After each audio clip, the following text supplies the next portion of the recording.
पण तेव्हा तू तुझ्या माहेरी जाय, कशाची काळजी नको करू. काय ग अक्का, चहा आणू का तुझ्यासाठी?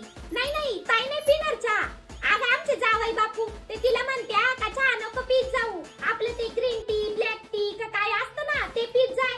हा तर ते तिकडे परदेशात जाणार आहे ना राहायला, तेव्हा तिला म्हणत होते का चांगल्या मोठ्या लोकांसारखं राह. ही तू पोर आहे का? अगं बाई तिथं ओळखू बी आहे ना, तिथं चांगलीच फुगली. अगं म्हणजे तसं नाही, म्हणजे चांगली तब्येत सुधारली तिची.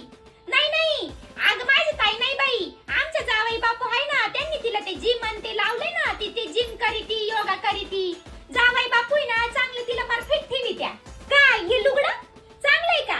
अगं जावई बापूंनी घेतलंय ते ना, खरं तर मला सासू नाही आईच समजे त्या. त्यांच्या आईला जे घेईल ना सेम टू सेम मला बी घेत्या. बाई खरंच नशीबच काढलं माझ्या ताईनी, एवढा लाखात एक जावई भेटलाय मला. कोण? माझं पोरगं? त्याला काय फक्त त्याची बायको आणि बायकोच्या माहेरचे माणसं लागात्या.